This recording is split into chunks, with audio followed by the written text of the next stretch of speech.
Magandang araw mga kapiston. Andito tayo ngayon sa calibration center. Pinakalibrate natin ang ating high pressure pump. Ang nangyari kasi every 3 hours lumalabas yung kanyang putri na to. Kaya pinalibrate natin kanyang pump. Magana naman kasi yung kanyang suction bar. Kailangan ipa-trace natin sa ating saka ano yan ngayon mga kapiston, bago nila isinalang yun dyan sa sa kanyang machine, tinignan muna nila kung yung ating suction valve kung ilan ang reading siya mga kapiston ng 0.8 ang kanyang reading. Malamig pa papaandarin nila ng paandarin dyan sa kanilang machine para ngayon sa uminit, tapos i-reading nila ulit kung magkano yung reading. Ngayon ang nangyari nung mainit na yung ating pump, chinik nila ulit kung magkano yung kanyang reading sa suction valve. Nag-reading siya ng 8.5 yung reading nila. Sabi nung may-ari, may experience na daw ang ating suction valve, may kunting grounded na rin. Sabi nung technician, kaya kailangan na daw palitan yung ating suction valve. Pero sa akin mga kapiston, medyo may pagdududa kasi ang nangyayari kasi dalawang klase yung ating suction valve. May suction valve na 12 volts, may suction valve na 8 volts 24 volts. 12 volts at saka 24 volts ang suction valve mga kapiston. Ang sa aking kaalaman, ang 12 volts is kailangan mag-reading siya ng 2.5 habang malamig pa yung kanyang pressure pump. Ang high pressure niya malamig pa. Ang malamig pa rin yung kanyang suction valve. Magre-reading siya ng 2.5 sa kanyang tester pag tinitesteran mo yan. Ngayon ang sa naman, sa 24 volts naman, dapat ang reading niyan sa malamig pa is 8. Pag mainit na yung pump niya, aabot na yan ng 2.5. Ayan mga kapiston, ang sabi nung technician, nung mainit na ang ating pump, nag-reading na siya ng 8.5. Doon siya kumuha. Ang basyan niya mga kapiston is yung sa doon sa 8 volt o sa 12 volts na reading na sinabi niya. Kaya sinabi niya sira yung natin pressure pump pressure pump, ating suction valve. Ang pressure pump natin, ang suction valve natin is 24 volt. Dapat sana tama yun, hindi sira yung ating suction valve. Pero sinabi ng mga technician ng calibration, sira na daw yun kasi umabot na dapat bababa. Siguro kumuha sila ng basyan mga kapiston sa 12 volts, hindi sa 24 volts. Kaya may pagdududa sa ating suction valve para makasiguro tayo pagkatapos nilang testing,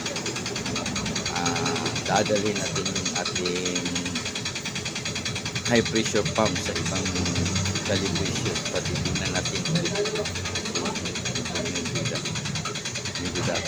may duda tayo dyan sa hindi basta-basta yung presyo ng suction valve mga kapiston. ang original niya. Pag kumuha ka sa kumagsum sa piston, ang halaga niyan is 60,000 ang ating suction valve pag kumuha sa kumagsum. Pero pag sa labas ka kumuha sa pidahan, makakabili ka ng lokal na suction valve, 6,000, may 6 to 7,000 pesos, 7,800 na suction valve. Kaya manituro tayo mga piston kung ba talaga nasira. Kailangan natin dalhin pang calibration para matest, kasi mahirap na. Kung mga kapiston yung yung 12 volts na suction valve, ang reading niyan ay normally reading niyan is 2.5 sa 12 volts. Pag uminit yan, umabot na ng 2.5, 3 o 3 point. Ang 24 volts niya, ang reading ng 24 volts is 8.8. Minute naman siya ay umabot ng 2.5 volts. Pag lumagpas na, umabot na siya ng 9, sira na yung ating suction valve. Mga kapiston, pa-ulit natin sa ibang calibration. Hindi ka mahal isa.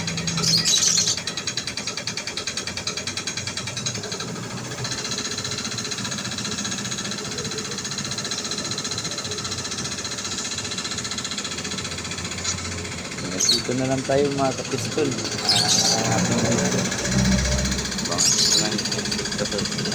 Papakita ko rin sa inyo yung sa ibang calibration kung anong resulta ng test sa ating high pressure pump, kung pareho pa sila ng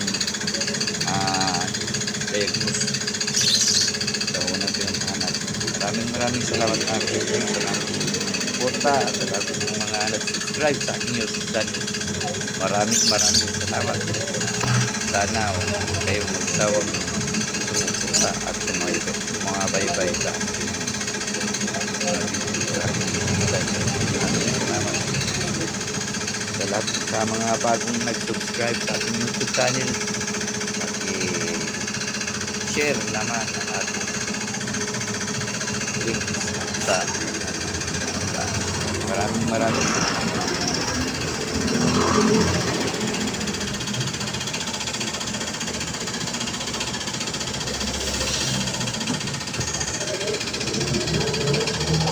Ilan ba yung tamang pressure niyan? Ilang PSI ba ang tamang pressure ng pump? 180? Oo. Kasi yung pressure nito, 200 na yun eh. Pressure ng pressure na yun, no?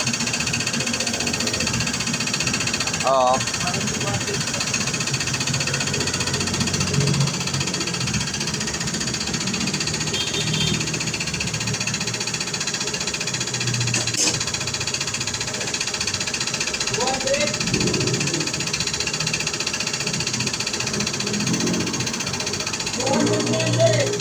200 PSI? Yung injector niya, 200 na pressure niya. Ayan o. Kaya pa rin ito, ilabas.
Ginamit ko lang yung isa po.